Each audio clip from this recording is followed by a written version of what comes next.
I have some new information from the IRS, everyone, and it is not good news.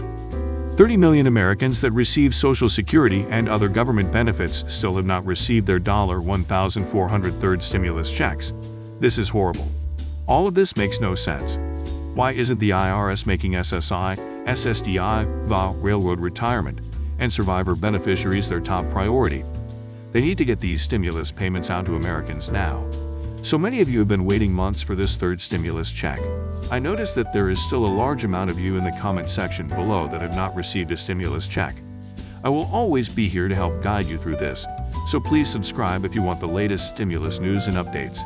Please share this video with your family and friends so we can help as many people as we can finally get their third stimulus check. Alright everyone, so in the latest batch of stimulus checks, 37 million more Americans finally received their $1,403 stimulus check. Unfortunately, there are still millions more that need to be sent out.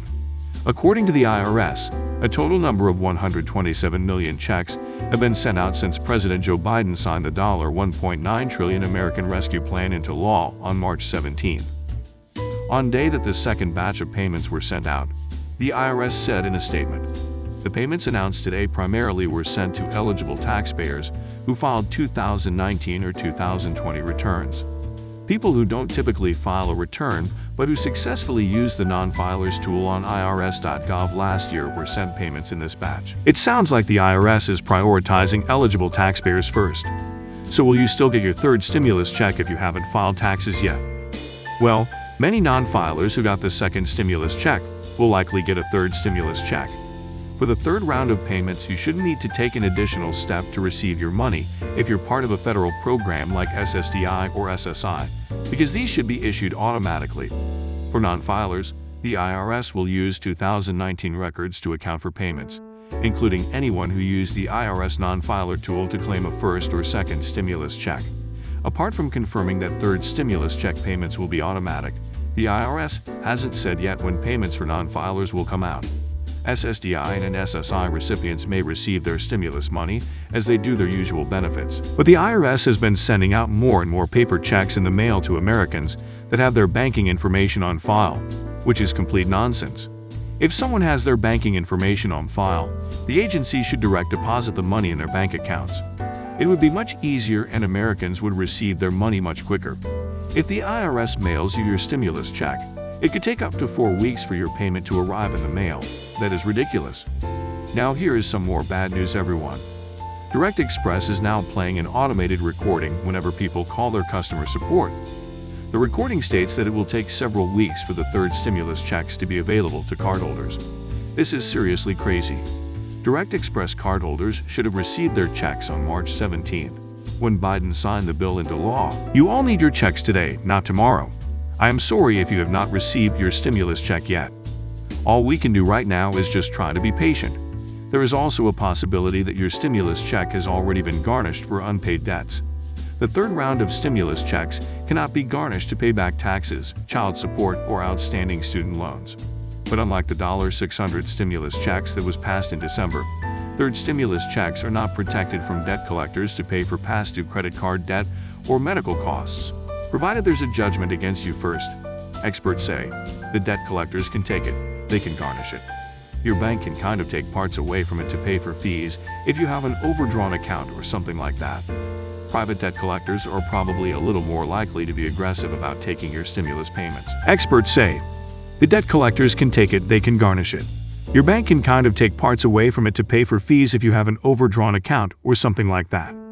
Private debt collectors are probably a little more likely to be aggressive about taking your stimulus payments. I think it is so terrible that debt collectors can just take people's stimulus payments. So many Americans desperately need that money and lawmakers are just allowing collectors to take it. What are your thoughts on this, everyone? Leave them in the comments below. That is the end of the video, everyone. I hope you found this video helpful.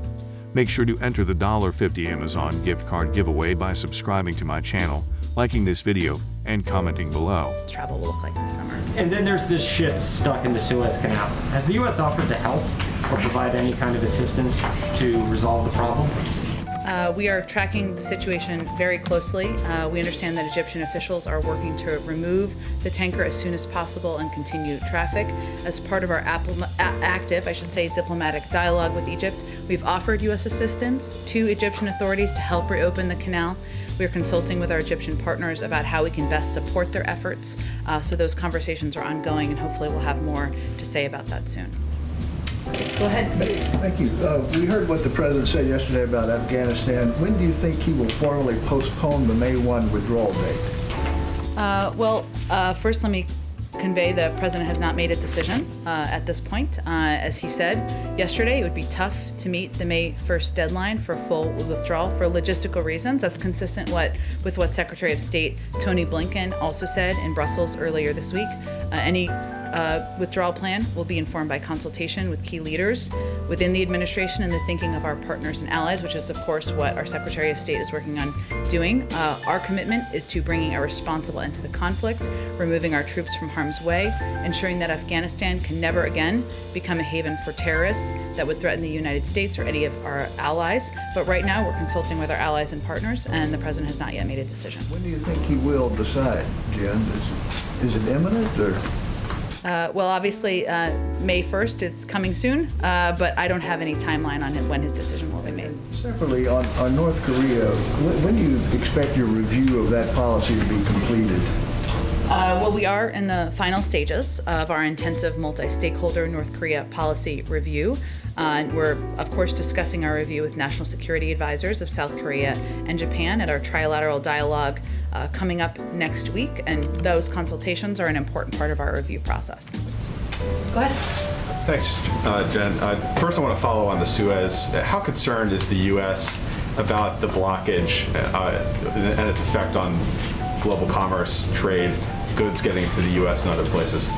Well, we do see some potential impacts on energy markets from the role of the Suez Canal as a key bidirectional transit route for oil. And obviously that's one of the reasons we offered assistance from the United States, and we are in close consultation with the Egyptians about that. We're going to continue to monitor market conditions and will respond appropriately if necessary, but it is something we're watching closely. And then on the pandemic, Dr. Redfield, the former CDC director, said this morning that he believes that the virus originated from the lab in Wuhan. Does President Biden have any views on where the virus may have originated, or has the U.S. come to a conclusion on that yet? Well, as you know, the WHO is examining this and will be releasing a report soon. We'll review that report once it's available. We continue to learn more about the early stages of the COVID-19 pandemic, including its origins, so we can better prepare for future crises. I know Dr. Walensky addressed this, and I think Dr. Fauci did as well this morning, and we'll look closely at that information once available. Are the president's views being informed by that WHO